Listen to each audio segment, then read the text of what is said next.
Assalamualaikum warahmatullahi wabarakatuh. Waalaikumsalam warahmatullahi wabarakatuh. Bismillahirrahmanirrahim. Alhamdulillahi rabbil alamin. Wassalatu wassalamu ala ashrafil anbiya'i wal mursalin sayyidina wa maulana wa habibina wa syafi'ina Muhammadin wa ala alihi wa ashabihi al-mujahidin at-tahirin, amma ba'du. Saudara-saudara kaum muslimin rahimakumullah, pada pertemuan kali ini kita akan membicarakan riwayat Nabi Allah Ibrahim alaihi salam.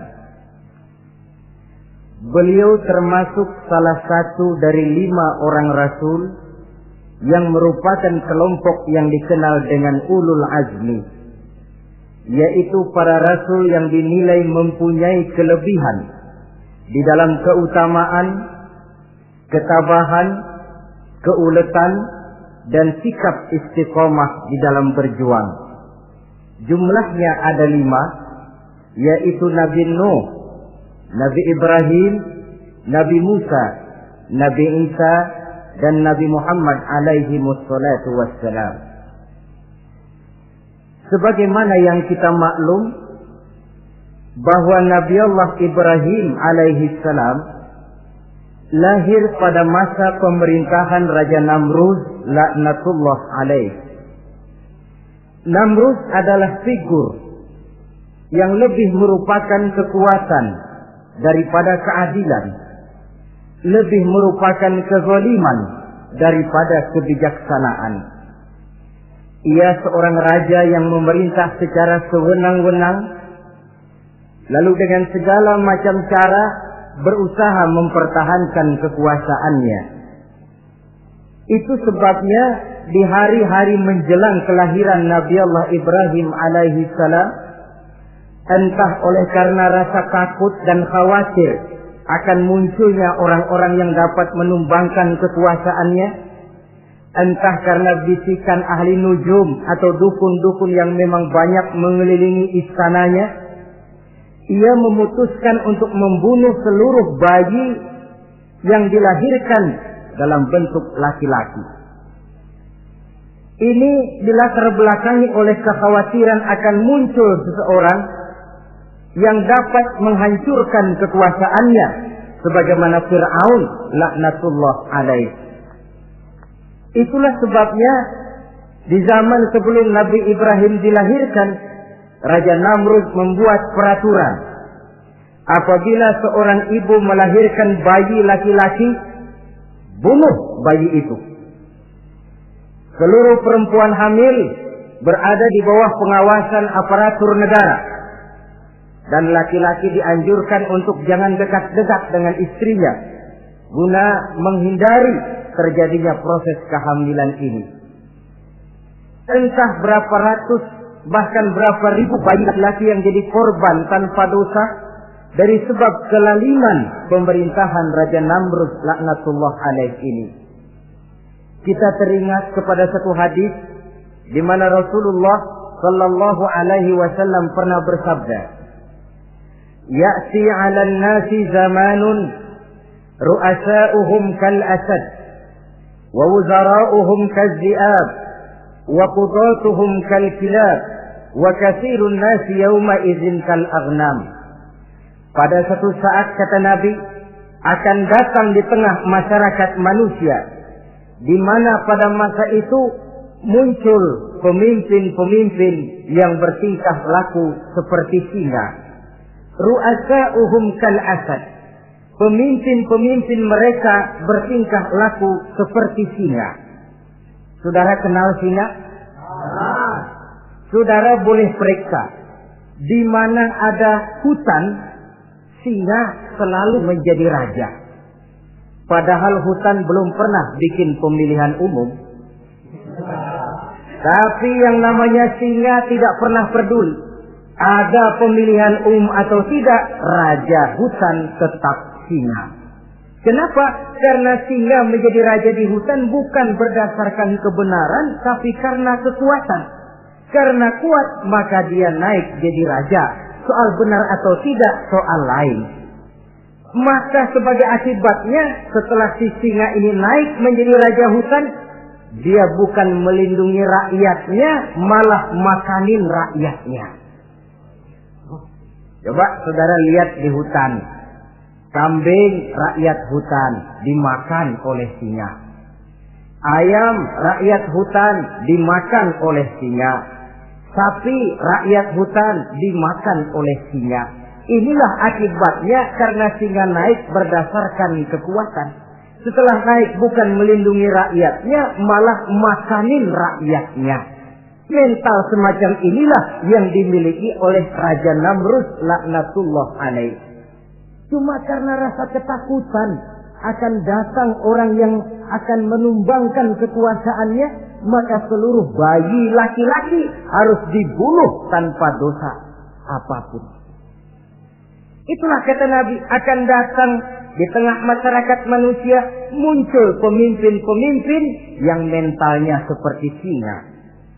Lah kalau yang jadi pemimpin sudah seperti singa, wa wuzara'uhum kazzi'ab.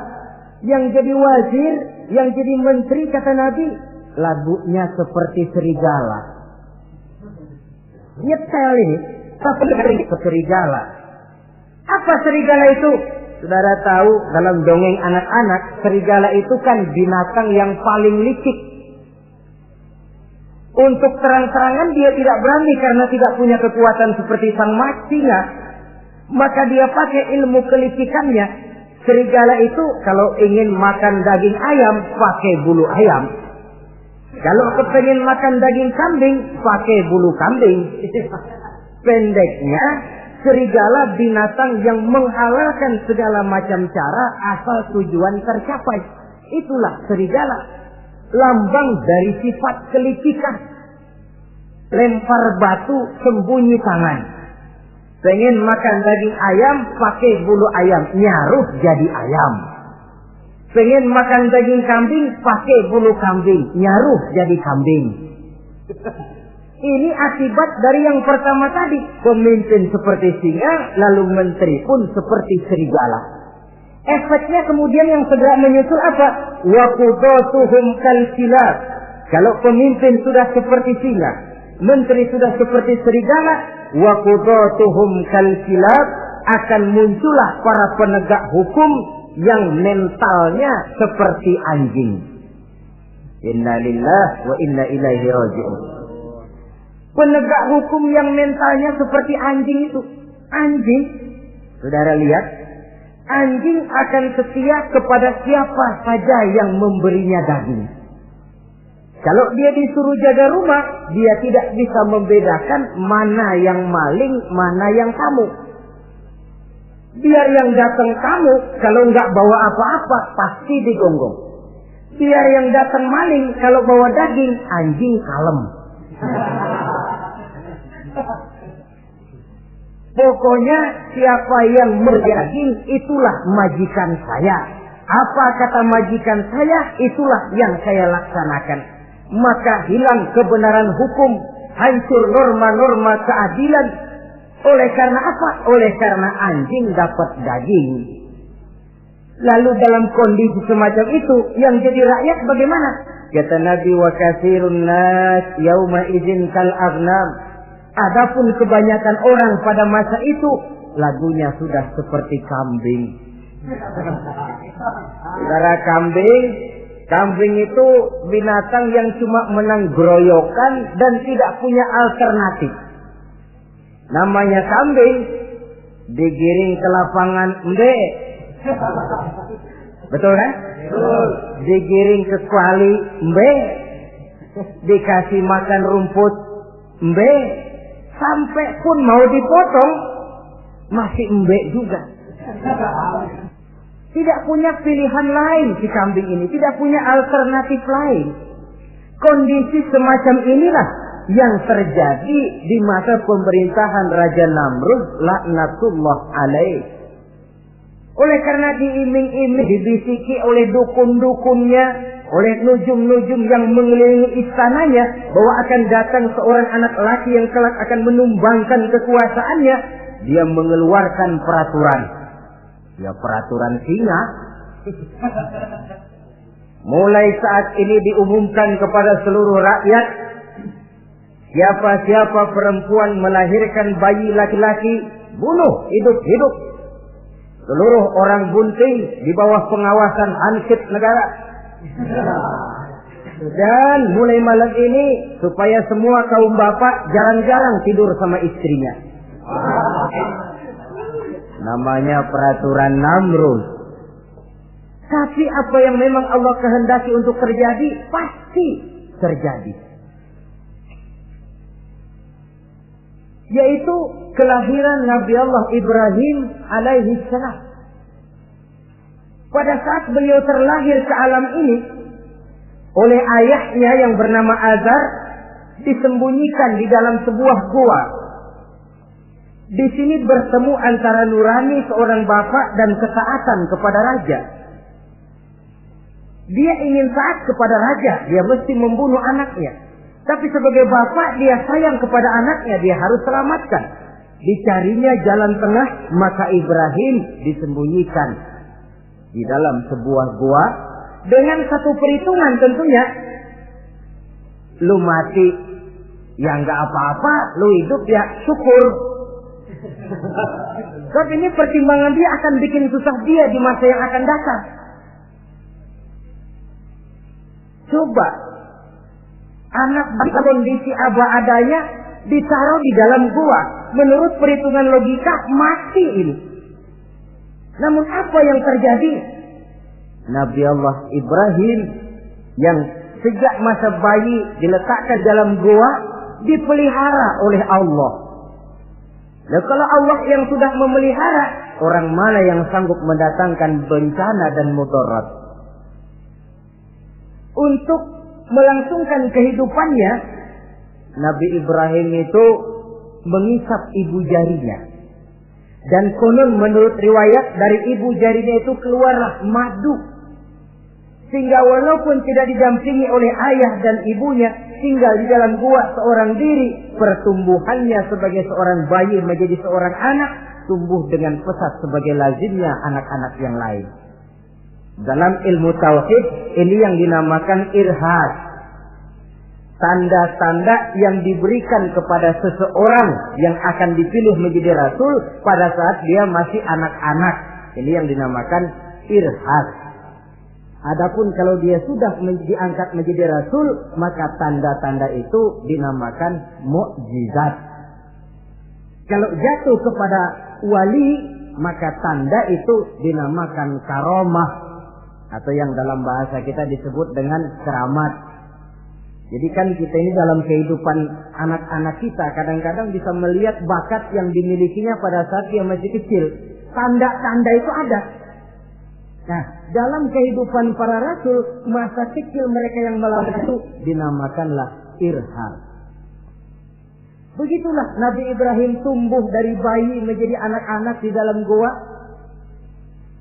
Dan ayah ibunya kadangkala menengok dia. Pada saat dia sudah mulai pandai berbicara, dia sudah mulai berpikir. Dan pola berpikir yang pertama, satu hari dia tanya bapaknya, "Papi," kalau bahasa sekarang, "ini yang bikin alam ini sebenarnya siapa? Yang bikin saya siapa? Yang menyebabkan saya ada siapa?" "Ya kami, ibu bapakmu," kata ayahnya. "Oh begitu." "Lalu yang bikin ibu bapak siapa?" "Ya nenekmu. Gara-gara dia saya ada, gara-gara saya kamu ada." "Lalu yang bikin kakek dan nenek siapa?" "Ya buyutmu." "Lalu yang bikin buyut siapa?" "Ya bapaknya buyut." "Yang bikin bapaknya buyut?" "Ya kakeknya buyut." Kalau gitu nggak pernah selesai dong. Tentu akan ada pencipta pertama. Siapa pencipta pertama itu? "Bapaknya buntu." "Lu jangan usil dah." Temen-temen lu juga nggak pernah nanyain urusan kayak begini.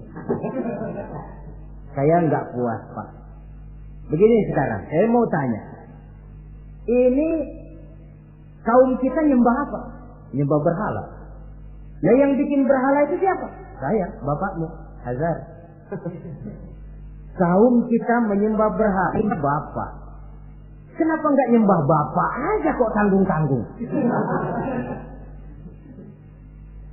Jawaban ayahnya tidak membuat ia jadi puas. Terus merenung siapa gerangan pencipta pertama, siapa gerangan yang patut disembah dengan sebenarnya, siapa gerangan pencipta alam semesta ini. Bila malam datang, dia melihat bintang gemintang bertabur menghias cakrawala. Dia berkata, ini yang patut dianggap Tuhan, tinggi, terang, benderang. Tapi manakala besok pagi bintang tenggelam, dia pun bilang, la uhibbul afilin. Saya tidak suka kepada yang tenggelam. Masa Tuhan tenggelam? Ketika malam datang, bulan pun terbit. Nah, ini barangkali yang Tuhan. Ini lebih besar dari yang semalam. Tapi bila bulan pun terbenam, lagi-lagi dia bilang Tuhan tidak mungkin terbenam. Lalu bila matahari terbit, nah ini enggak salah lagi. Ini lebih gede dari yang dua-dua kemarin. Ini pasti Tuhan. Dan manakala matahari terbenam, dia pun berkata, Tuhan tidak akan pernah terbenam. Perjalanannya mencari Tuhan ini bisa saudara baca dalam surah Al-An'am ayat 76 sampai dengan ayat 79. Sampai Allah memberikan petunjuk kepadanya, mengangkatnya menjadi seorang rasul dan menyampaikan misi dakwahnya. Saudara-saudara kaum muslimin rahimakumullah.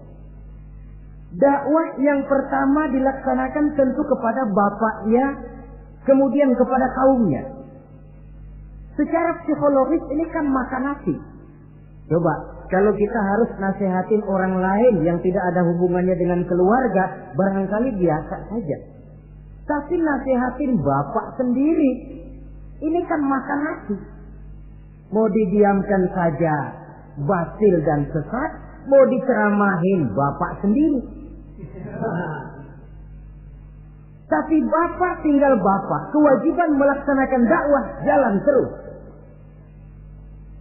Ini berarti bahwa tugas amar ma'ruf dan nahi munkar memang tidak mengenal posisi. Begitulah saudara-saudara, sampai kepada satu hari Nabi Ibrahim melaksanakan dialog dengan kaumnya. Saudara-saudara, hadhihi tamathil allati antum laha akifun. Surah Al-Anbiya ayat 51. Saudara-saudara, berhala-berhala ini yang bapak saya yang buat, inikah yang selama ini tuan-tuan sembah?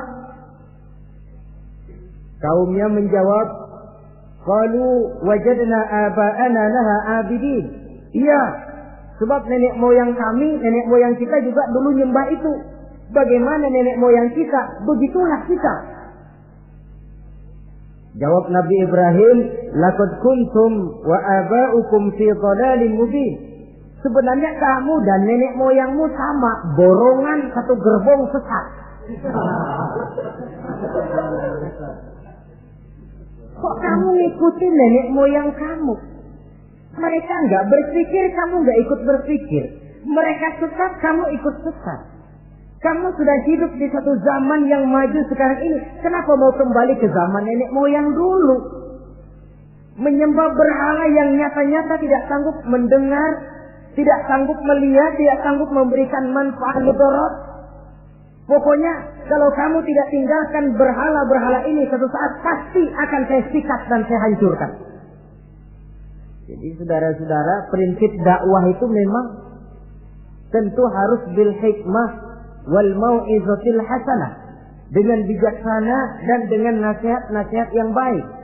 Tapi kalau sudah mencegah suatu kemunkaran, kata Nabi, man ra'a minkum munkaran falyughayyirhu biyadihi.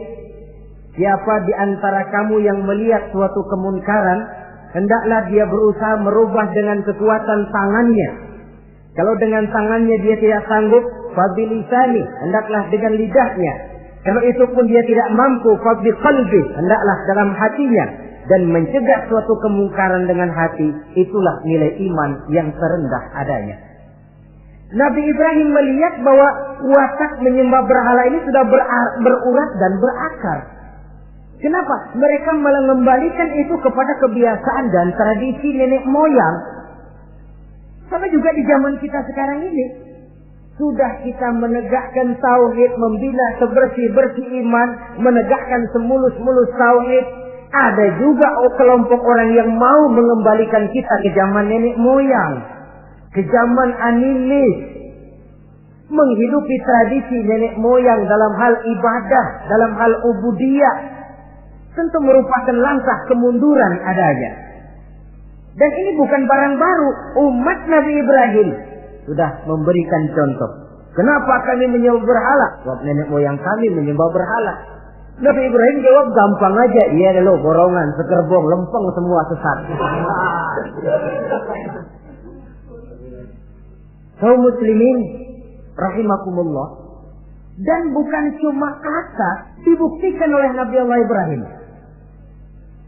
Begitu Raja Namrud menurut satu riwayat bersama para tentaranya pergi berburu, Nabi Ibrahim ngintip-ngintip. Begitu Namrud keluar, beliau masuk. Kalau istilah kita, ke tempat Namrud ibadah, ke masjidnya dah, di mana di situ tersimpan seluruh berhala yang mereka sembah, dari yang paling gede sampai yang paling kecil. Nabi Ibrahim masuk bawa kampak. Seluruh berhala-berhala yang ada di tempat itu habis dikampakin, hancur berantakan. Kecuali berhala yang paling gede, itu ditinggalin, nggak diapa-apain, dan tampaknya ditaruh di tangan berhala yang paling gede. Memang kebetulan tangannya lagi teracung begini, digantungkan kampak di situ. Nabi Ibrahim keluar. Adapun Namrud, ketika dia pulang dari perburuannya, mau melaksanakan ibadah, bukan main terkejutnya melihat Tuhannya berantakan.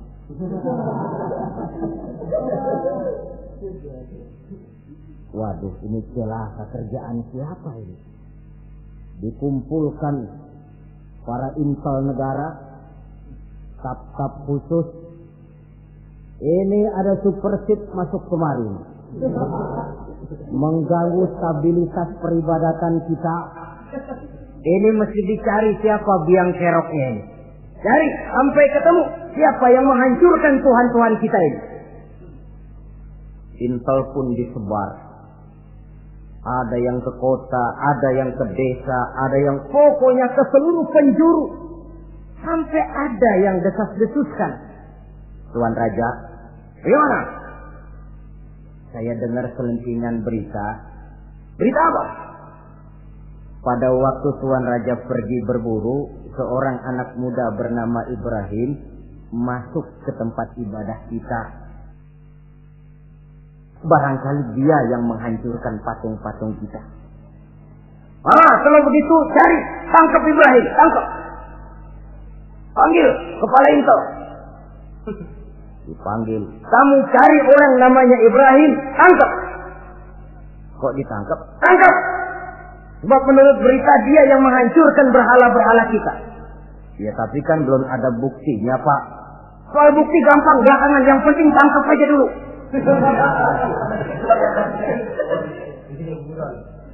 Ini supersip ini. Saudara-saudara,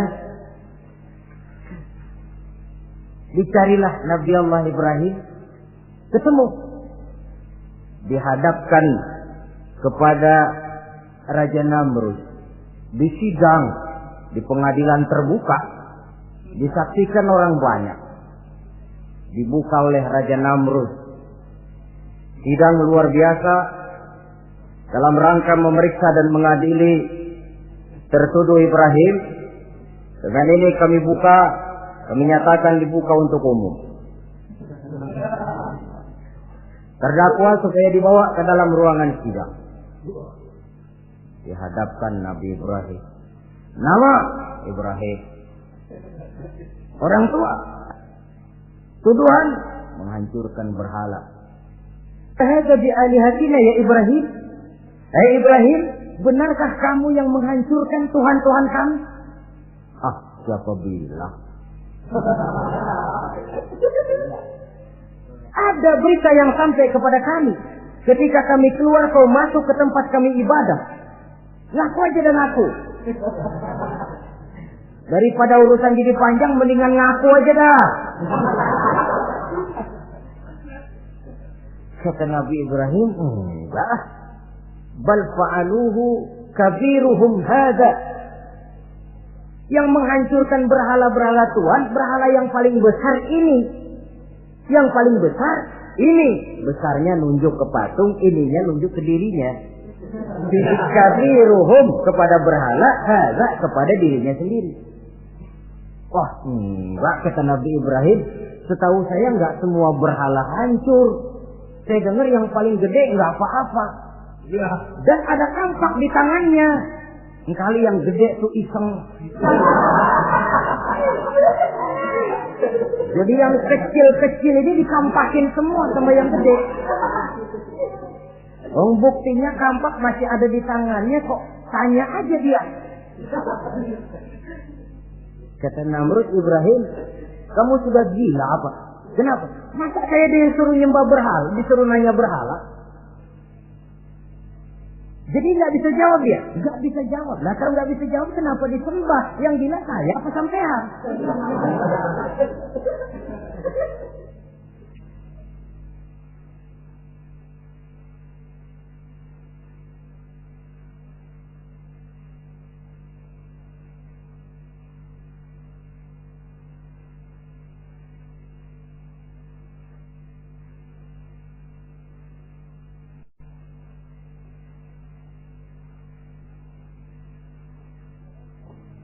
Merasa tidak sanggup menghadapi argumentasi yang diajukan oleh Nabi Allah Ibrahim, Namrud salaf. Dalam kesalapannya itulah ia menjatuhkan vonis bahwa Nabi Allah Ibrahim dihukum bakar hidup-hidup.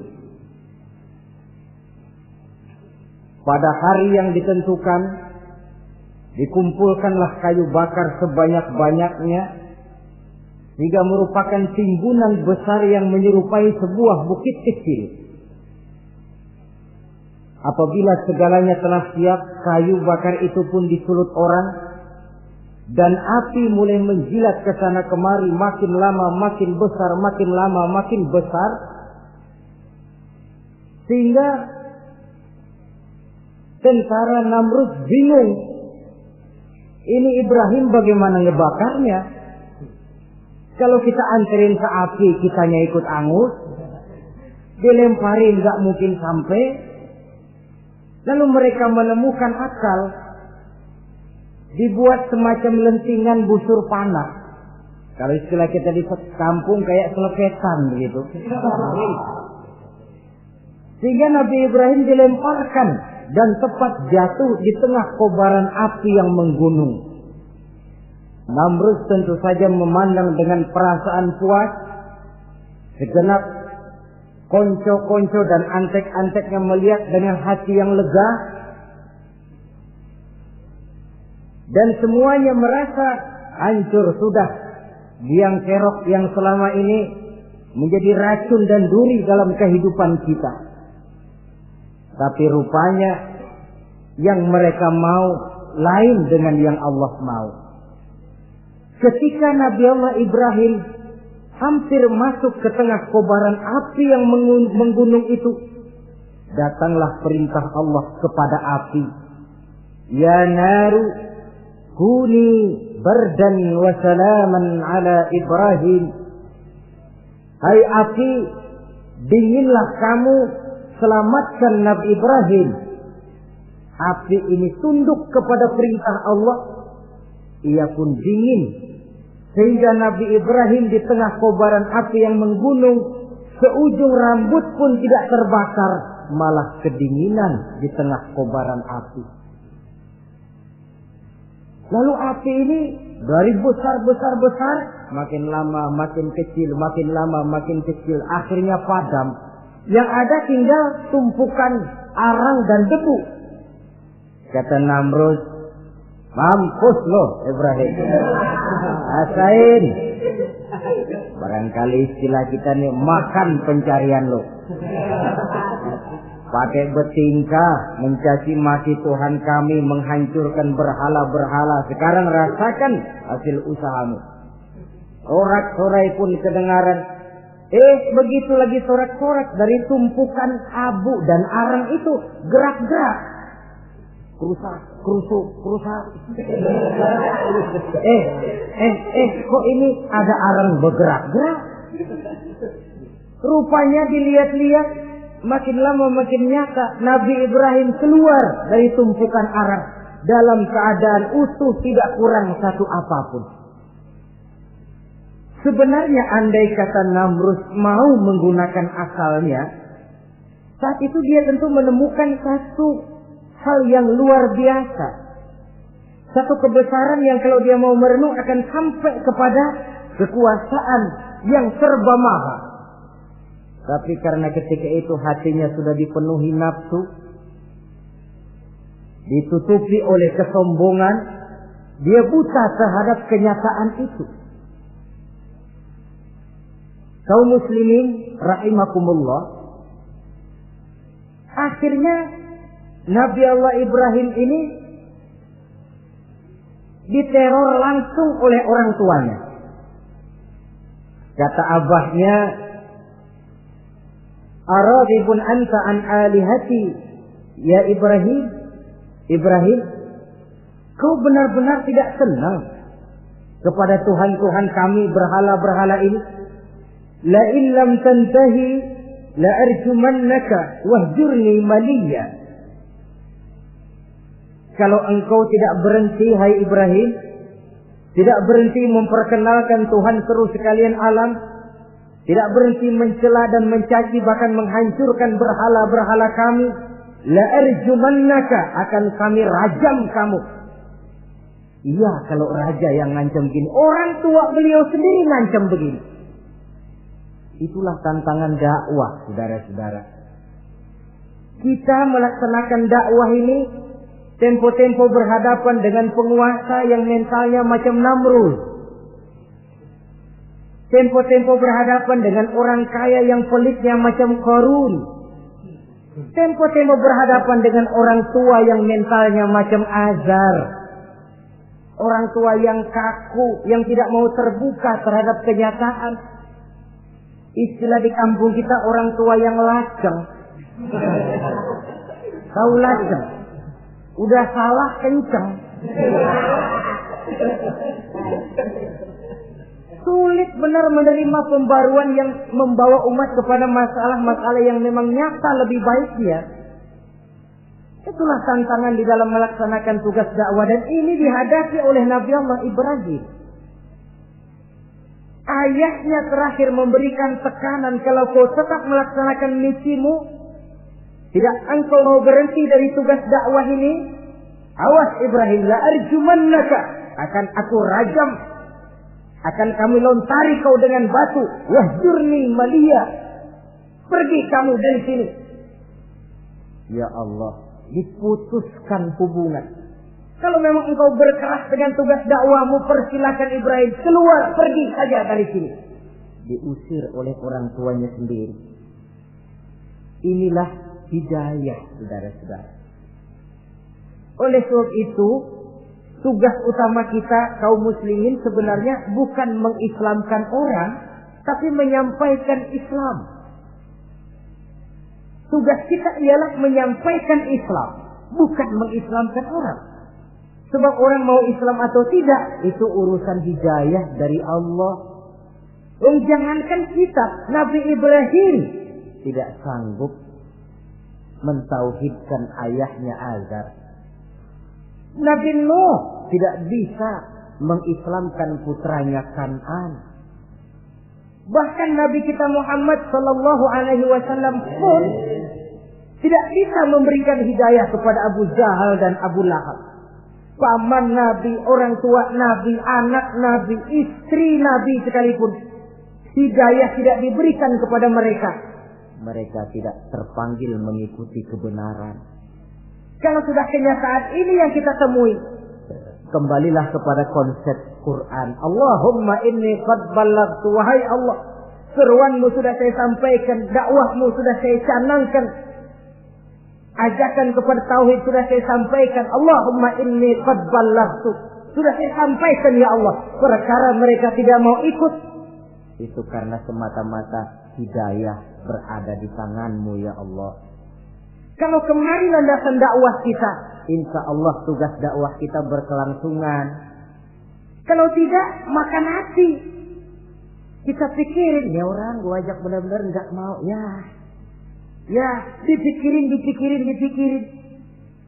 Saya ajak ngaji, malah dikasih maki. Saya ajak yang baik, malah saya dicemoohkan. Kok begini dakwah? Akhirnya dipikirin, sakit jantungan. Sudah orang nggak kena kita ajak beriman, kita sendiri makan ke dalam. Itulah Quran meletakkan konsepsi dasar, sampaikan dakwah dengan baik, bil hikmah wal mau'izatil hasanah wajadilhum billati hiya ahsan. Kalau ternyata metode sudah baik tapi orang tidak juga mau beriman, tanamkan dalam hati, Allahumma inni qad ballaghtu. Ya Allah, tugas saya cuma sekedar menyampaikan. Perkara mereka tidak mau, saya sudah menyampaikan ya Allah, terserah hidayahmu. Kelapangan jiwa akan kita temui di sana. Entah berhadapan dengan penguasa yang punya mental kayak Namrud, bertingkah laku sewenang-wenang, aji mumpung, mentang-mentang kuasa lalu saenake dhewe,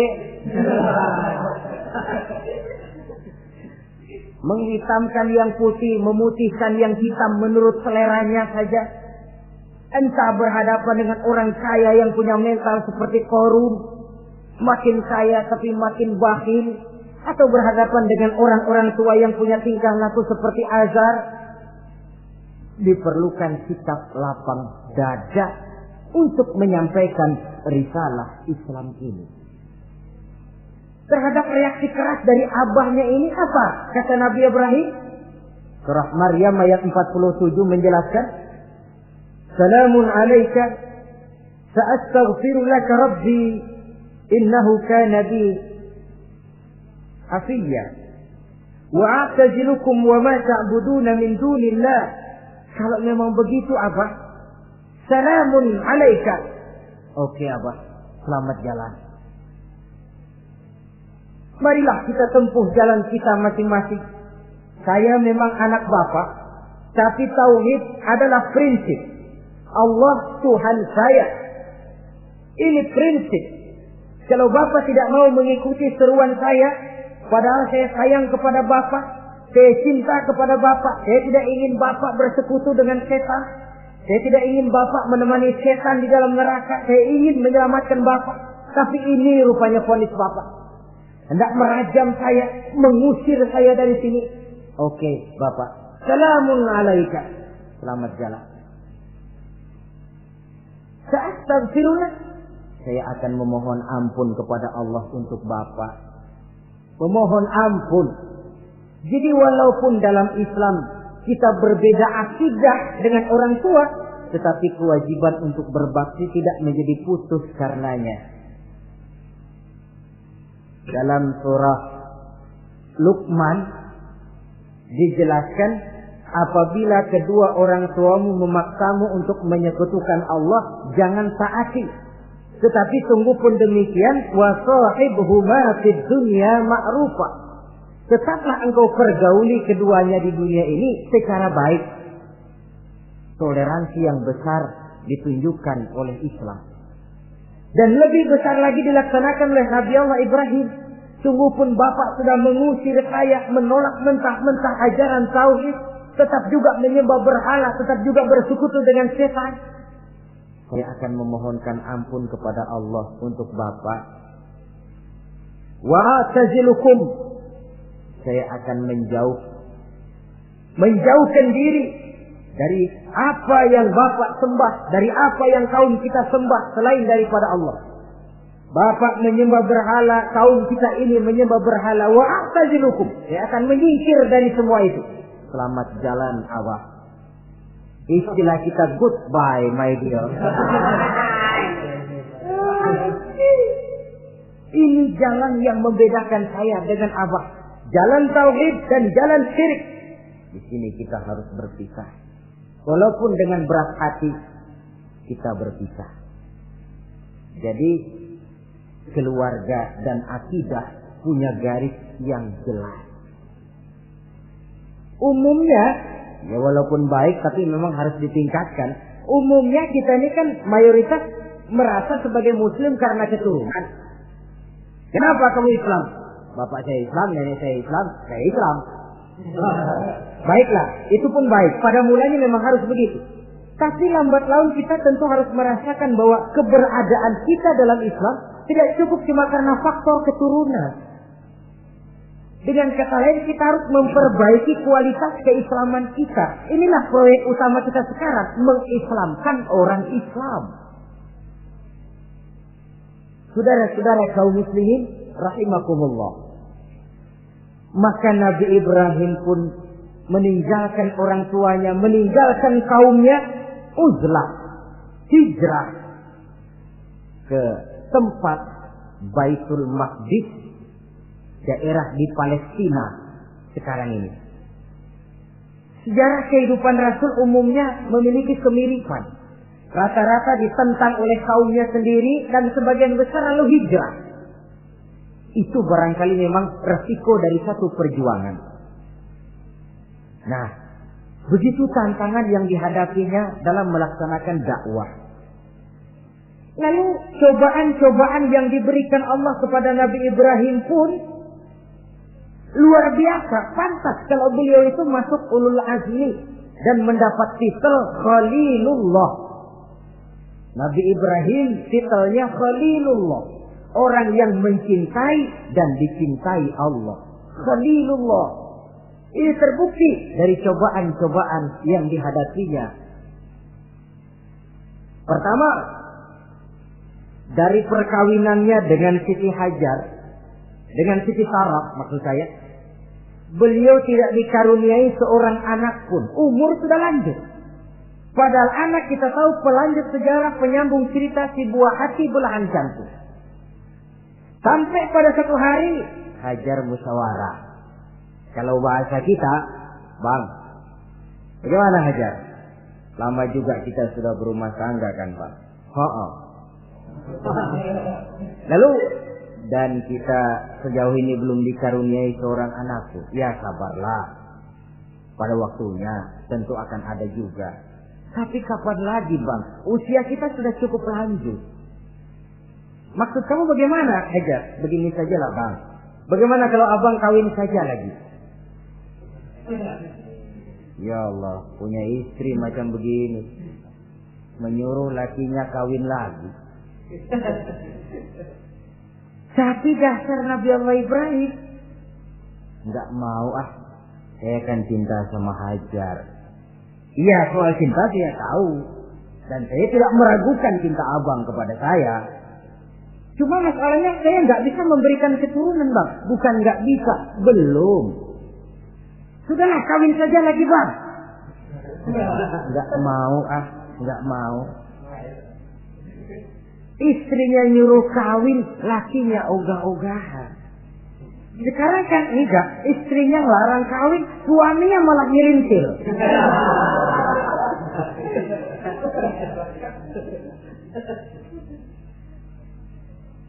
Sampai ketika didesak kata Ibrahim, ya kalau itu yang Sarah Hajar mau, biarlah, jadilah. Saya mau kawin lagi dengan syarat kau yang mencarikan istri untuk saya itu. Oleh Siti Hajar dipilihkan Siti Sarah. Kawinlah Nabi Ibrahim dengan Sarah. Dari Sarah ini beliau dikaruniai seorang putra bernama Ismail alaihi salam. Nah, cobaan datang untuk menguji Khalilullah ini. Hai Ibrahim, kau cinta kepadaku, kata Allah, seolah-olah. Setelah kau punya anak, masuk rasa cinta anak ke dalam hatimu. Allah mau buktikan mana cintamu yang lebih besar, kepada anakmu atau kepada aku, kata Allah. Maka turun perintah untuk menyembelih anaknya sendiri. Satu riwayat menceritakan bahwa latar belakang perintah menyembelih anak ini sebenarnya gara-gara Nabi Ibrahim juga ketelepasan ngomong. Beliau pernah menyembelih 300 ekor onta dan 1000 ekor kambing. Dagingnya dibagikan kepada fakir miskin, dilaksanakan penyembelihan itu untuk mendekatkan diri kepada Allah. Dekat. Tidak cuma manusia, malaikat kagum, dipuji Nabi Ibrahim. Bukan main Ibrahim, kaya berani. Ya, kalau miskin berani nekat kali. Ini kaya berani. Menyembelih 300 unta, 1000 kambing, dagingnya disedekahkan kepada fakir miskin. Luar biasa Ibrahim. Ketika dipuji orang banyak itulah beliau timbul sifat manusianya. Apa kata beliau? Saya mah jangankan kambing sama unta, anak juga kalau saya punya disuruh potong, saya potong untuk mendekatkan diri kepada Allah. Kenapa ketelepasan ngomong begitu? Sebab waktu itu belum punya anak. Ngomongnya enak. Sama juga kita, goma kalau punya motor, siapa juga ketemu di jalanan, gue boncengin. Lagi belum punya. Kalau udah punya, lain gayanya. Itu biasa itu, omongan orang belum kaya emang begitu.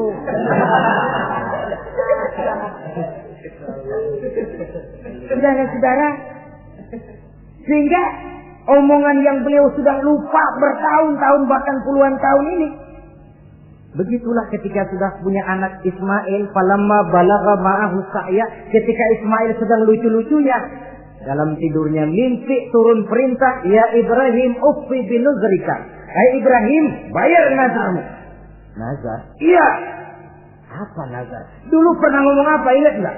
Jangankan cuma kambing, unta, anak pun kalau punya disuruh potong, saya potong. Jadi anggap nazar. Bayar nazarmu, potong anakmu. Dipikirin siangnya, semalam itu benar-benar perintah Allah apa cuma ngimpi? Kalau ngimpi kok jelas amat. Kalau perintah Allah kok kelewatan amat. Pakai anak disuruh potong, emang gak ada yang lain apa? 3 malam berturut-turut mimpi sampai beliau yakin ini memang benar perintah Allah. Dan dilaksanakan dengan berat hati. Pagi-paginya bilang kepada Siti Sarah, Sarah, Ismail mandikan, berikan pakaian yang baik, saya mau bawa pergi dia. Kemana bang? Pokoknya mau saya bawa. Berangkatlah anak beranak ini menuju salah satu bukit di daerah Mina. Ketika duanya sudah mau berangkat, iblis sibuk bukan main. Ini cobaan loh. Orang kalau mau ibadah, iblis paling gatal. Segala macam cara mereka lakukan agar orang jangan ibadah. Ini Ibrahim mau membuktikan cintanya kepada Allah. Ya Allah, lihatlah. Walaupun saya sudah punya anak, cinta saya kepadamu lebih besar ya Allah.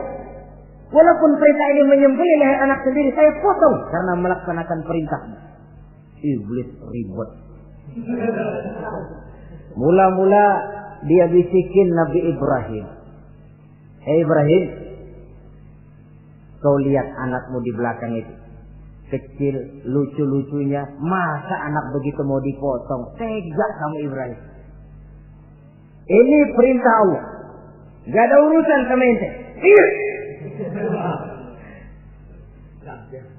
Kata iblis, waduh mantap juga nih. Kalau suaminya gagal, istrinya kali. Biasanya perempuan perasaannya lebih tinggi daripada pikirannya.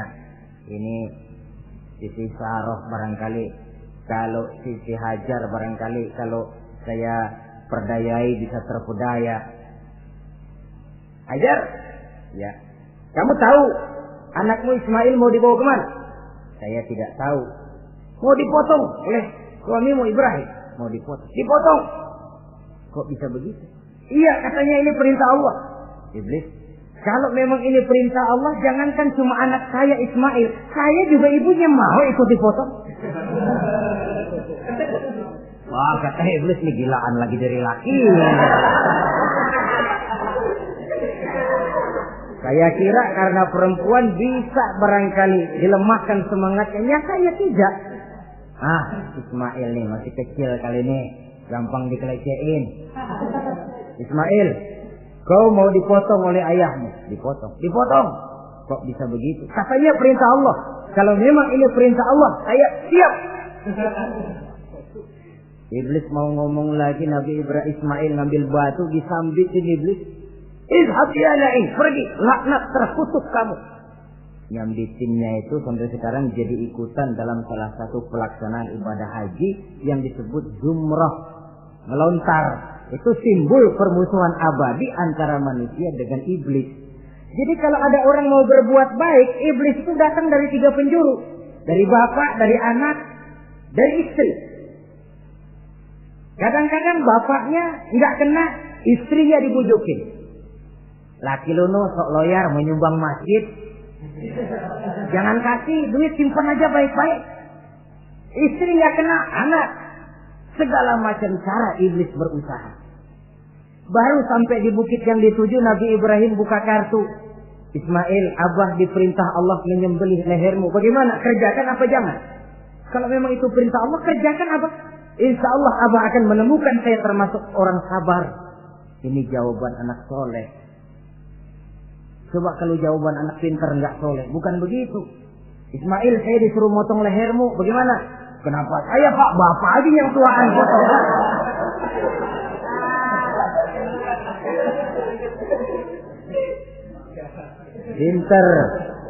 Pinter, tapi nggak soleh ya begitu itu, minteri jadinya. Saudara-saudara, sampai Nabi Ismail diganti oleh Allah dengan seekor kambing kibas. Cobaan terhadap kecintaannya kepada Allah. Kau cinta aku, itu benar. Tapi setelah kau punya anak, rasa cinta anak masuk ke dalam hatimu. Mana lebih besar, cintamu kepada anakmu atau cintamu kepada aku, kata Allah. Terbukti cintanya kepada Allah lebih besar daripada cintanya kepada anaknya. Bukankah nilai cinta itu baru terasa nyata kalau sudah lewat cobaan, lewat pembuktian? Sehingga dengan demikian kata orang, biasanya cinta itu menuntut pengorbanan. Berani bercinta, berani berkorban. Jangan takut berkorban, nggak usah cinta-cintaan.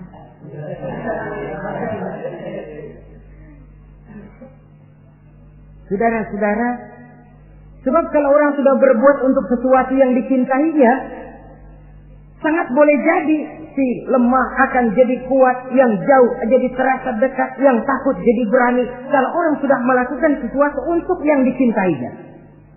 Seorang bapak karena cintanya kepada anaknya, dia rela pergi pagi pulang sore, peras keringat banting tulang supaya hari depan anaknya lebih baik daripada dia. Seorang suami yang cinta kepada istrinya, tidak soal dia kepanasan dan kehujanan, mencari yang sulit-sulit yang diinginkan oleh istrinya. Contoh paling dekat saja, kalau istrinya sedang mengidam, dia tengah malam buta minta mangga dan gak musim mangga, rusak-rusak suaminya cari mangga. Cinta memang membuat yang jauh jadi terasa dekat. Lalu cobaan lain ketika turun perintah melaksanakan khitan. Umur beliau menurut riwayat Abi Daud sudah umur 80 tahun. Di zaman belum ada pisau cukur, silet, gunting, kulit sudah alot. Tapi ini perintah Allah, laksanakan, resiko belakangan. Nabi Ibrahim pandai memilah mana kepentingan pribadi, mana perintah Allah. Nah, perkara beliau nanti pindah ke Mekah, membangun Ka'bah sampai kepada hari tuanya, ini berkaitan dengan Nabi Allah Ismail, dan akan kita bicarakan pada pertemuan di mana kita nantinya akan membicarakan riwayat Nabi Ismail alaihi salam. Untuk riwayat Nabi Ibrahim, walaupun serba singkat, hingga ini sajalah dahulu, dan mudah-mudahan menjadi tamsil, ibarat dan contoh yang bisa kita jadikan pegangan di dalam kehidupan kita sehari-hari. Terima kasih banyak atas segala perhatian. Mohon maaf atas segala kekurangan. Usikum wa nafsi bitaqwallah. Wassalamualaikum warahmatullahi wabarakatuh. Waalaikumsalam.